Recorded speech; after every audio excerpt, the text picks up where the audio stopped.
A'udzubillahi minasyaitonirrajim. Bismillahirrahmanirrahim.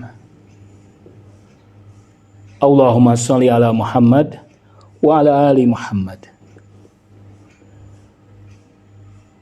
Ada yang menarik dari ayat Al-Quran. Ayat Al-Quran sering menggunakan analogi perniagaan, bisnis atau tijarah. Bagaimana Allah sebagai pembeli dan kemudian memperlakukan manusia sebagai penjual, dan manusia menjual demi mendapatkan keuntungan yang lebih besar, dan Allah adalah pembeli yang terbaik, yang terbesar. Demikian juga misalnya kalau Anda lihat kehidupan Nabi Muhammad Sallallahu Alaihi Wasallam, beliau adalah seorang pedagang yang sukses. Berdagang, berniaga memang sangat menarik. Negara sangat bergantung kepada kuantitas dan kualitas para pengusaha. Dalam bahasa yang sederhana adalah para pedagang. Hikmah atau falsafah di balik aktivitas berdagang adalah bahwa dalam berdagang kita melibatkan banyak hal. Pertama, kecerdasan emosional. Ketika berdagang kita kadang-kadang rugi, kadang-kadang tidak ada pembeli, kadang-kadang bangkrut, kadang-kadang ditipu. Dalam waktu yang lama kita sudah bekerja keras mau berdagang, tapi tidak ada yang tidak ada harapan, tidak ada yang membeli, tidak ada keuntungan yang bisa kita raih. Jadi di sini kalau kita tidak memiliki kecerdasan emosi, kesabaran, ketelatenan, empati, simpati, keberanian dan sebagainya, rasanya sulit menjadi seorang pedagang. Yang kedua, pedagang melibatkan banyak orang. Seorang pedagang harus memiliki komunikasi yang baik, yang menarik dengan siapa saja. Karena itu pedagang dituntut untuk baik, untuk murah senyum, bisa bergaul dengan berbagai kalangan. Walaupun misalnya pada dirinya adalah seorang introvert yang tidak suka bergaul, tidak suka bertemu banyak orang. Ketika dia menjadi seorang pedagang, dia dipaksa untuk menjadi seorang ekstrovert, murah senyum. Akhirnya ini akan melunakkan hati, kebiasaan mengurung diri, kebiasaan menjauhkan dirinya. Karena berdagang, seorang pedagang akan memiliki banyak teman, memiliki banyak klien, dan dia harus menghormati kliennya bukan hanya sekedar karena klien itu akan memberi keuntungan sesaat, tapi dia harus menghormati, memperlakukannya dengan penuh penghormatan sepanjang hidupnya. Karena hidup dia, keuntungan dia bergantung kepada pelanggan. Dan bukan hanya pelanggan secara langsung saja, dia harus memiliki sifat yang positif juga kepada orang-orang lain. Karena bisa jadi orang lain menceritakan kebiasaan Anda, menceritakan sikap Anda, attitude Anda, yang akhirnya membuat pelanggan lari dari Anda. Kedua, kita juga harus bersikap baik kepada keluarga, kepada teman. Karena mereka adalah orang yang akan mendukung kita. Tanpa dukungan keluarga, tanpa dukungan teman dan saudara, rasanya kita akan kesulitan mengembangkan bisnis kita. Walaupun ini bukanlah syarat, bisa jadi pada awalnya keluarga, komunitas, sahabat tidak mendukung kita. Namun kalau kita bisa buktikan bahwa usaha kita baik, usaha kita positif, maka akhirnya mereka akan mendukung.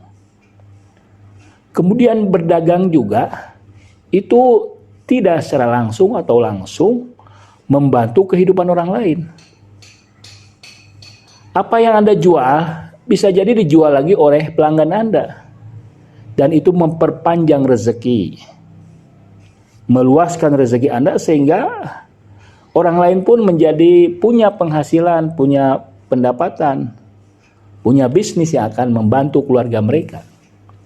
Jadi berdagang itu sebetulnya penuh keberkahan, penuh kebaikan, dan juga membuat para produsen Anda di belakang Anda yang membuat produk, orang-orang kecil, para petani misalnya, memiliki napas yang panjang karena ada yang membeli.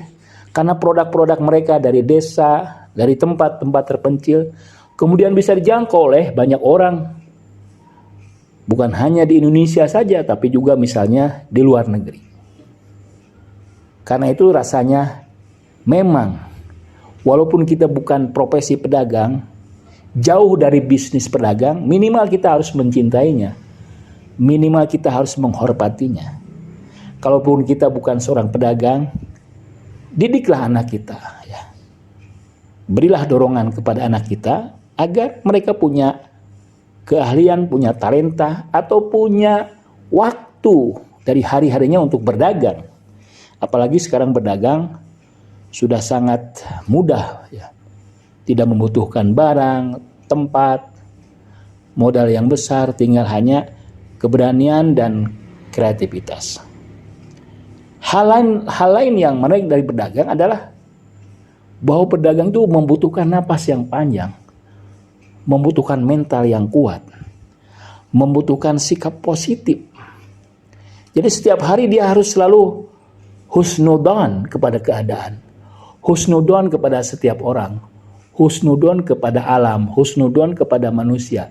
Dan pada ujungnya itu melatih dia agar bersikap husnudon kepada Tuhan. Karena rezeki itu ujungnya di tangan Tuhan. Dia akan selalu bersikap positif. Memiliki wawasan yang luas, open, sangat terbuka. Dan para pedagang seperti itu, apalagi jujur, amanah, mencintai profesinya, dia juga bisa menjadi orang-orang soleh, menjadi orang-orang yang baik. Kenapa? Karena dia tahu perhitungan, kalkulasi keuntungan, kalkulasi kerugian. Kalau dalam urusan yang sederhana aja, urusan dunia saja, dia betul-betul sangat memperhitungkan pengeluaran dan belanja. Dia akan bersikap hemat. Dia akan menghormati waktu. Dia tidak akan membuang waktu begitu saja. Dia akan menjadi pelayan-pelayan masyarakat. Maka untuk urusan akhirat tentu saja dia akan selalu menyempatkan waktu. Karena sudah terlatih untuk menghargai waktu, maka waktu-waktu dengan Tuhan tentu saja dia akan hargai. Karena itu keuntungannya lebih besar.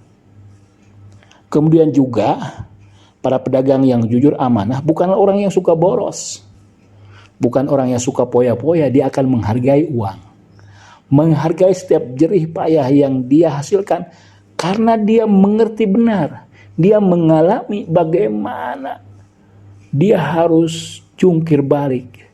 Dia harus mati-matian menghasilkan uang itu.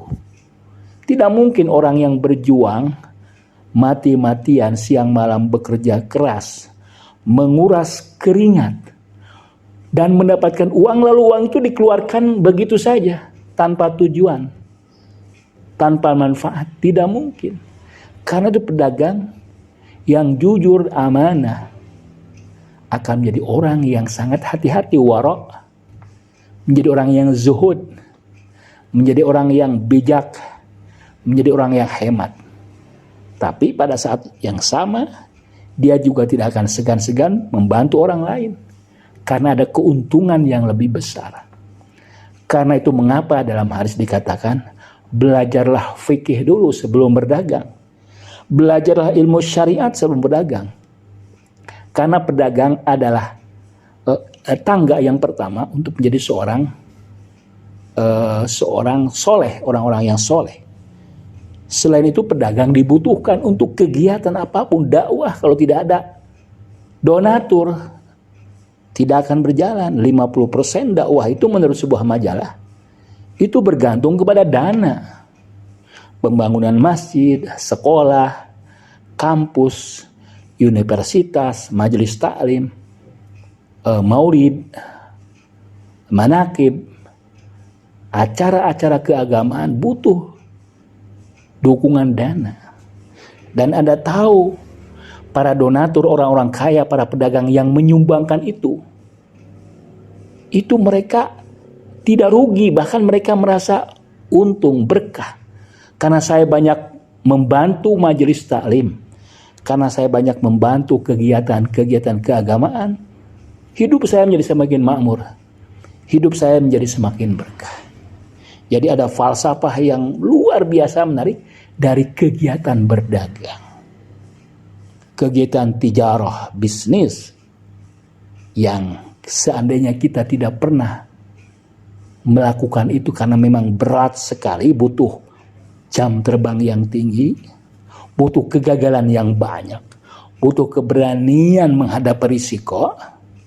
Tapi perhatikanlah, pikirkanlah, dekatlah, maganglah dengan para pengusaha yang baik, yang amanah, yang jujur. Karena mereka adalah pilar-pilar peradaban Islam. Wassalamualaikum warahmatullahi wabarakatuh.